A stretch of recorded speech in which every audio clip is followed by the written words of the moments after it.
ತಿಳ್ಕೊಬೇಕ್ರಿ, ತಿಳ್ಕೊಂತ ಹೋಗ್ಬೇಕ. ನಾವು ಸಾಯಿವರೆಗೆ ಸ್ಟಡಿ ಮಾಡ್ತಾನೆ ಇರ್ಬೇಕು, ಅದು ಗಮನಿಸ್ಬೇಕು ನೀವು. ನಮ್ಗೆ ಇಲ್ಲ ನಾವು ಎಕ್ಸಾಮ್ ಮೊನ್ನೆ ಮುಗ್ದವು, ನಾವೀಗ ಓದಕ್ ಆಗೋದಿಲ್ಲ, ಟೈಮ್ ರಸ್ಟ್ ಬೇಕು, ಏನ್ ರಸ್ಟ್ ಬೇಕು ಅನ್ನಕ್ಕೆ ನಾವೇನು ಗಾರೆ ಕೆಲಸ ಮಾಡಿವೆ, ಏನು ಯಾವ್ದನ ದೊಡ್ಡ ಕಲ್ಲು ತಗೊಂಡಿಗೆ ಸೆದ್ದಿಗೆ ಸಕಡೆ ಹಾಕಿವೆ, ಸ್ಟಡಿ ಮಾಡಕತ್ತೀವಿ. ಇವತ್ತೆಲ್ಲ ನಾಳೆ ನಮಗೆ ಆ ಟೈಮ್ ಬಂದೇ ಬರ್ತದೆ, ಇವತ್ತೆಲ್ಲ ನಾಳೆ ಸಕ್ಸಸ್ ಆಗೇ ಆಗ್ತೀವಿ. ಆ ಸ್ಟಡಿ ಮಾಡ್ತಾನೆ ಇರ್ಬೇಕು. ಅದು ಒಟ್ಟಿಗೆ ನೆಗೆಟಿವ್ ಆಲೋಚನೆ ಮಾಡಬಾರ್ದು, ಓನ್ಲಿ ಆ ಪಾಸಿಟಿವ್ನೆಸ್ ಇರ್ಬೇಕು. ಗೊತ್ತಿರಲಿ ನಾವೇನು ಹುಟ್ಟದ ಏನು ಶಾಣ್ಯರ SLC ಫೇಲ್ ಆಗಿವಿ, PUC ಫೇಲ್ ಆಗಿವಿ, ಡಿಗ್ರಿಗೂ ಫೇಲ್ ಆಗಿವಿ. ಆಗ ಹೆಂಗೆ ಓದ್ಕೊಂತ ಬಂದು ಇಲ್ಲಿ ತನಕ ಬಂದೀವಿ. ಹೈಯೆಸ್ಟ್ ಪರ್ಸೆಂಟೇಜ್ 99 ಅವೆಲ್ಲ ಮಾಡಿದ್ರೆ ನಮ್ಮ ಕ್ಲಾಸ್ ನೋಡ್ತಾರೆ. ಅದು ನೀವು ಗಮನಿಸ್ಬೇಕು, ಭಾಳ ಇಂಪಾರ್ಟೆಂಟ್ ಐತೆ. ನಾವೇನಪ್ಪ ಅಂತಂದ್ರೆಗಿನ ಸತತ ಪ್ರಯತ್ನ ಮಾಡ್ಬೇಕು ಅಷ್ಟೇ. ಸತತ ಪ್ರಯತ್ನ ಮಾಡಿದ್ರೆ ಆಟೋಮೆಟಿಕ್ ಆಗಿ ನಾವು ಆ ಸೆಲೆಕ್ಷನ್ ಆಗ್ತೀವಿ. ನೋಡ್ರಿ, ಇನ್ನೊಂದು ಆ ಬುದ್ಧಿವಂತರಪ್ಪ ತಿಳ್ಕೊಂಡವ್ರ ಫುಲ್ಲು ಸ್ಪೀಡ್ ಹೇಳಿದ್ರು ಗ್ರಹಿಸಂತ ಕೆಪಾಸಿಟಿ ಇರ್ಬೇಕು, ಅದು ಗಮನಿಸ್ಬೇಕು ನೀವು. ಅದು ಬಿಟ್ಟು ಮೆಲ್ಲ ಕೇಳ್ಕೊಂಡು ಕುಂದ್ರಕ್ಕೆ ನೀವು 1ನೇ ಕ್ಲಾಸ್ ಹುಡುಗರ ಅಂತ ಕಲಸಾಕ ಭಾಳ ಇಂಪಾರ್ಟೆಂಟ್ ಐತೆ. ಭಾಳ ಟೈಮ್ ಇಲ್ಲ ನೋಡ್ರಿ.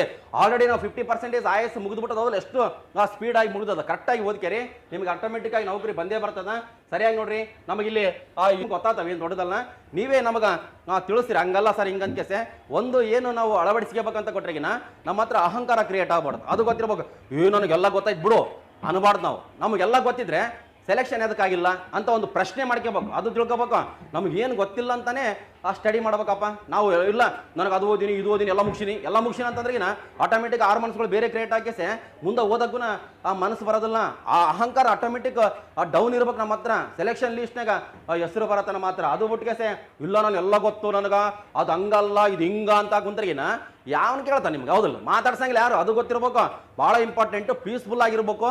ಸೆಲೆಕ್ಷನ್ ಲೀಸ್ಟ್ನಾಗ ಹೆಸರು ಬಂದಾಗ ಮಾತ್ರ ಮಾತಾಡ್ಬೇಕು, ಅಲ್ಲಿ ತನಕ ಮಾತಾಡಬಾರ್ದು, ಗಪ್ಚುಪ್ ಸೈಲೆಂಟ್ ಕುಂತಿರ್ಬೇಕು. ನೆಕ್ಸ್ಟ್ ನೋಡ್ರಿ, ಇಂಪಾರ್ಟೆಂಟ್ ಇಲ್ಲಿ ಇರೋಸ್ಬೇಕ್ರಿ, ಇಮೇಜ್ ಗಮನಿಸ್ಬೇಕು, ಓದ್ಬೇಕು, ಬರೀಬೇಕು.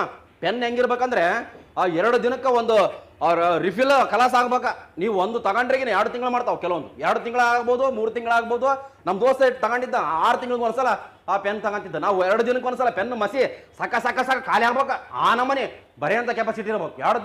2 ದಿನಕ್ಕೊಂದು ಪೆನ್ನಿನ ಮಸಿ ಕಲಿಸ್ತದಂದ್ರಿಗಿನ ಬರೀಬೇಕು. ದಿನಕ್ಕೆ ಒಂದು 20 ಪೇಜ್ ಪ್ರಾಕ್ಟೀಸ್ ಮಾಡ್ಬೇಕ್ರಿ. ಪ್ರಬಂಧಗಳಾಗಲಿ, ಟ್ರಾನ್ಸ್ಲೇಷನ್ ಆಗಲಿ, ಇಲ್ಲ ಪ್ರಿಸರೇಟಿಂಗ್ ಆಗಲಿ, ಏನೋ ಒಂದು ಬರೆಯುವಂಥ ಹವ್ಯಾಸವನ್ನು ರೂಢಿಸ್ಕೋಬೇಕು. ಅವಾಗ ಆಟೋಮೆಟಿಕ್ ಆಗಿ ನಮ್ಮ ನಾಲೆಜ್ ಐತಲ್ಲ ಆ ಮೆದುಳಿನಾಗ ಆಟೋಮೆಟಿಕ್ ಅಚ್ಚಳಿಯದೆ ಕುಂತು ಬಿಡ್ತಾವ ಶಬ್ದಗಳು.